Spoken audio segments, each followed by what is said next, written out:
شادی کس سے کرنی چاہیے؟ اللہ تعالی 5 اشارے ضرور دیتے ہیں، مگر ہم سمجھ ہی نہیں پاتے۔ آج کی ویڈیو کا موضوع انتہائی اہم اور دلچسپ ہے۔ ضروری نہیں کہ ہر ویڈیو ہی آپ کا وقت ضائع کرے۔ انشاءاللہ ہمارا آپ سے وعدہ ہے کہ اس ویڈیو میں آپ کو سیکھنے کے لیے کافی چیزیں ملیں گی اور آپ کے علم میں اضافہ ہوگا، کیونکہ اس ویڈیو میں ساری باتیں آپ سے حقائق کے ساتھ اور علم پر مبنی ہی کی جائیں گی۔ تو پھر وقت ضائع کیے بغیر چلتے ہیں اپنے آج کے موضوع کی طرف کہ وہ کون سے اشارے ہیں جو اللہ تعالی کی طرف سے ضرور دیے جاتے ہیں اور ہم سمجھ نہیں پاتے۔ اپنے موضوع پر روشنی ڈالنے اور اسے اچھے طریقے سے سمجھنے کے لیے چلتے ہیں ایک بہت ہی پیاری اور بہت ہی دلچسپ حکایت کی جانب۔ ناظرین، آپ سے التماس ہے کہ ویڈیو کو غور سے دیکھیے گا، کیونکہ اسی حکایت کے اندر ہی وہ 5 اشارے بھی بتائے جائیں گے، اور انشاءاللہ اس حکایت کے بعد ہم قرآن و احادیث مبارکہ کی روشنی میں بھی یہ جاننے کی کوشش کریں گے کہ رشتوں کے لیے کون کون سی چیزوں کو مد نظر رکھنے کا حکم دیا گیا ہے، اور ہمارا دین ہماری کس طرح سے رہنمائی کرتا ہے۔ ایک مرتبہ ایک نیک دل نوجوان احمد اپنی عمر کے اس موڑ پر جا پہنچا جہاں ہر شخص اس سے یہی پوچھتا کہ بیٹا اب شادی کب کر رہے ہو؟ وہ ہلکی سی مسکراہٹ کے ساتھ کہہ دیتا، جب اللہ چاہے گا تو سب خود بخود ہو جائے گا۔ مگر دل کے اندر ایک بے چینی ضرور تھی۔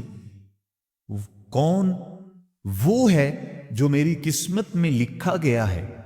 احمد ہر نماز کے بعد دعا کرتا، اے اللہ مجھے وہ شریک حیات عطا فرما جو میرے ایمان کو مضبوط کرے، میرے دل کو سکون دے اور مجھے تیری رضا کے قریب لے جائے۔ اس دعا کے ساتھ ہی اللہ نے اسے اشارے دینے شروع کر دیے، مگر وہ خود پہلے ہی پہل انہیں سمجھ نہ سکا۔ پہلا اشارہ، دل کا سکون۔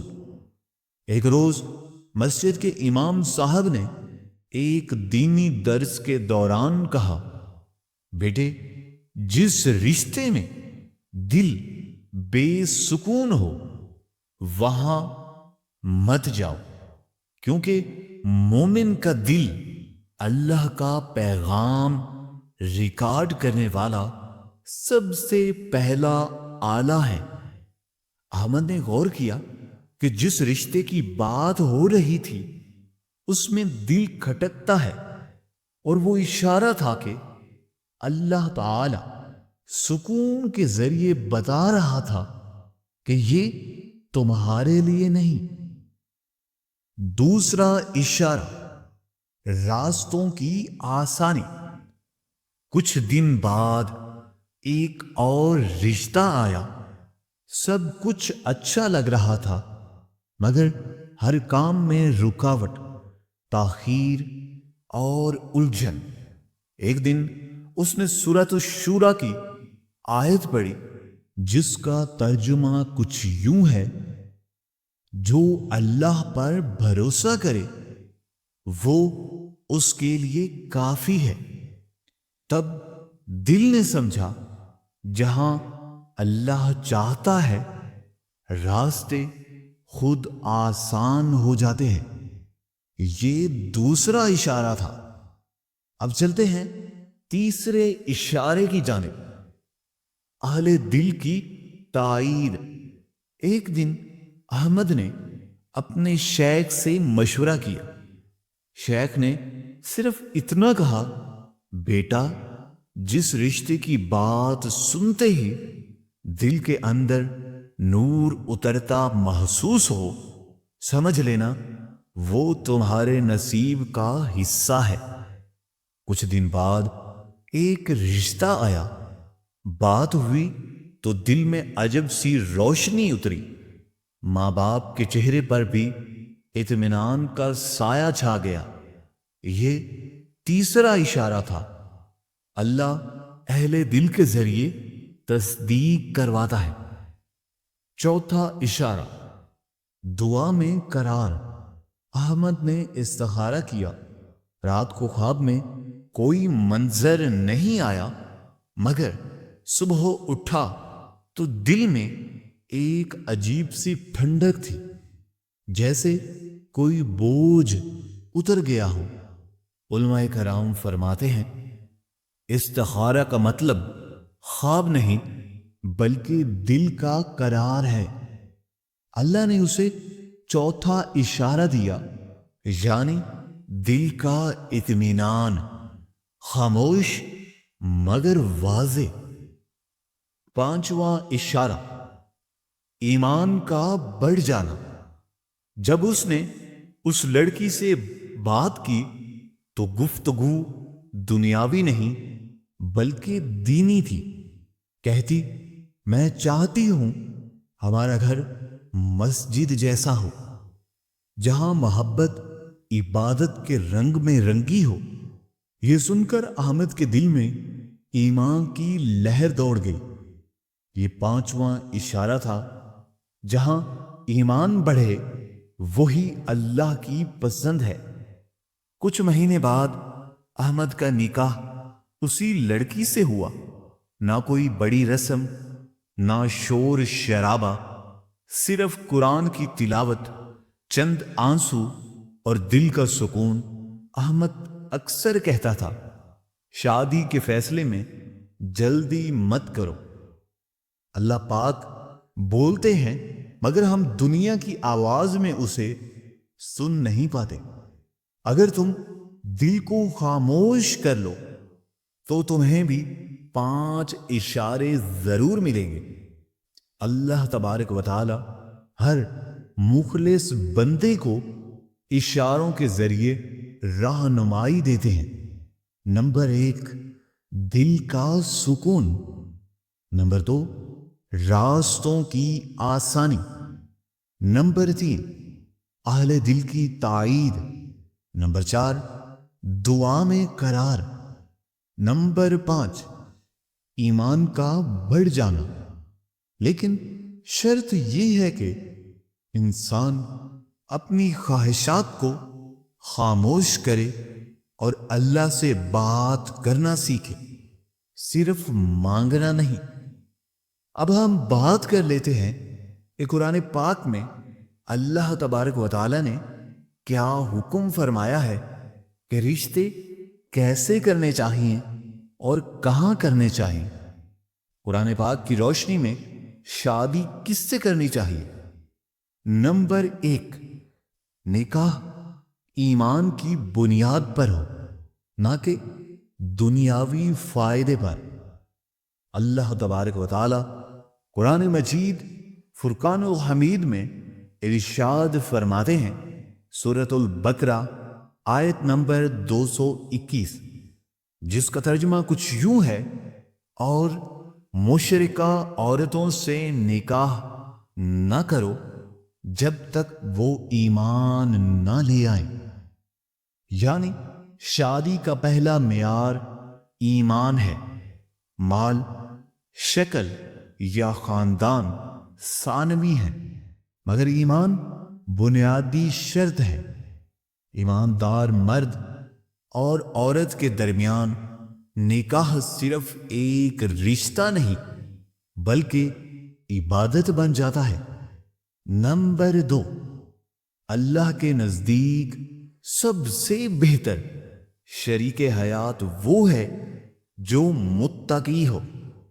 قرآن مجید میں اللہ تبارک و تعالی ارشاد فرماتے ہیں، سورۃ الحجرات آیت نمبر 13، بے شک تم میں سب سے زیادہ عزت والا وہ ہے جو سب سے زیادہ پرہیزگار ہے۔ لہذا رشتہ داری میں اصل معیار تقوی ہونا چاہیے، یعنی وہ شخص جو اللہ سے ڈرتا ہو، گناہ سے بچتا ہو، نماز، اخلاق اور کردار میں مضبوط ہو۔ اب ہم اسی موضوع کو مزید تفصیل سے سمجھنے کے لیے حدیث مبارکہ سے بھی رہنمائی حاصل کرتے ہیں۔ نبی کریم صلی اللہ علیہ وآلہ وسلم کا فرمان 4 چیزوں پر نکاح ہوتا ہے۔ حضرت ابو ہریرہ رضی اللہ تعالی عنہ سے روایت ہے کہ نبی صلی اللہ علیہ وآلہ وسلم نے فرمایا، عورت سے نکاح 4 چیزوں کی بنا پر کیا جاتا ہے، اس کے بعد حسب و نسب، حسن اور دین کے لیے تم دین والی عورتوں کو ترجیح دو، تمہارا بھلا ہوگا۔ یہی اصول مرد کے لیے بھی لاگو ہوتا ہے۔ دینداری پہلی ترجیح ہونی چاہیے، کیونکہ دین ہی وہ صفت ہے جو باقی سب خوبیوں کو سنبھال لیتی ہے۔ رشتہ داری سے پہلے کن باتوں کو ملحوظ خاطر رکھنا چاہیے؟ یہ وہ پہلو ہیں جو قرآن و سنت اور عقل سلیم دونوں کی روشنی میں اہم ہیں۔ نمبر 1، دین اور اخلاق کی تحقیق۔ سب سے پہلے دیکھیں کہ جس سے رشتہ ہو رہا ہے وہ نماز پڑھتا یا پھر نماز پڑھتی ہے یا نہیں، والدین کا ادب کرتا یا پھر کرتی ہے یا نہیں، جھوٹ، غیبت اور فضول گوئی سے بچتا یا بچتی ہے یا نہیں۔ یہ چھوٹی چھوٹی چیزیں نہیں، یہی شخصیت کی وہ جڑ ہے۔ یہی چیزیں ہیں جن کا ہم خیال نہیں رکھتے اور بعد میں بہت زیادہ پچھتانا پڑتا ہے اور دیگر مسائل کا بھی سامنا کرنا پڑتا ہے۔ نمبر 2، خاندان اور ماحول۔ اسلام میں خاندانی نظام کی بہت اہمیت ہے۔ نبی اکرم صلی اللہ علیہ وآلہ وسلم نے فرمایا، عورت کے لیے نکاح میں مناسب ہمسری دیکھو، کیونکہ اگر تم یہ نظر انداز کرو گے تو فتنہ پیدا ہوگا، یعنی ایسا رشتہ ہو جس کے اخلاقی، دینی اور معاشرتی اقدار قریب ہوں، ورنہ بعد میں سمجھوتا مشکل ہو جاتا ہے۔ نمبر 3، نیت خالص ہونی چاہیے۔ شادی صرف دنیاوی سکون کے لیے نہیں بلکہ ایک عبادت ہے۔ نیت یہ ہے کہ میں ایسا شریک حیات چاہتا ہوں جس کے ساتھ ہم دونوں اللہ تبارک و تعالی کے قریب ہوں۔ قرآن مجید فرقان الحمید میں ارشاد ہے کہ جس کا ترجمہ کچھ یوں، سورۃ الروم آیت نمبر 21، اور اس کی نشانیوں میں سے یہ بھی ہے کہ اس نے تمہارے لیے تم ہی میں جوڑے بنائے تاکہ تم ان سے سکون حاصل کرو۔ سکون صرف اسی جوڑے کے درمیان ہوتا ہے جو اللہ تبارک و تعالی، اللہ عز و جل کے حکم سے جڑتا ہے۔ نمبر 4، نبی اکرم صلی اللہ علیہ وآلہ وسلم نے ارشاد فرمایا، جس شخص کو کسی کام کا ارادہ ہو وہ 2 رکعت نماز پڑھے اور دعا کرے، استخارہ کرے کہ اے اللہ، اگر یہ کام میرے لیے بہتر ہے تو اسے آسان فرما، ورنہ اسے دور کر دے۔ صحیح بخاری شریف کی یہ حدیث مبارکہ ہے۔ رشتہ داری میں استخارہ دل کا اطمینان پیدا کرتا ہے۔ یہ اللہ تبارک و تعالی کا اشارہ ہے کہ یہ تمہارے لیے بہتر ہے یا نہیں۔ استخارے کی بہت ہی زیادہ اہمیت ہے۔ نمبر 5، مشورہ کرنا، یعنی کہ کسی بھی اہم معاملے میں جیسے مشورے کی زیادہ اہمیت ہوتی ہے، رشتہ داری کے معاملے میں بھی مشورہ کرنے کا حکم ہے۔ قرآن مجید میں فرمایا گیا ہے، سورہ آل عمران آیت نمبر 159، اور ان سے مشورہ کرو۔ بزرگوں، اہل علم اور نیک لوگوں سے رائے لینا چاہیے۔ اکثر اوقات بزرگوں کا تجربہ وہ دیکھ لیتا ہے جو نوجوان جوش میں نہیں دیکھ پاتے۔ آخر میں اللہ تبارک و تعالی سے دعا ہے کہ اللہ پاک سب بہنوں اور بیٹیوں کے لیے اچھے اسباب پیدا فرمائے۔ آمین ثم آمین یا رب العالمین۔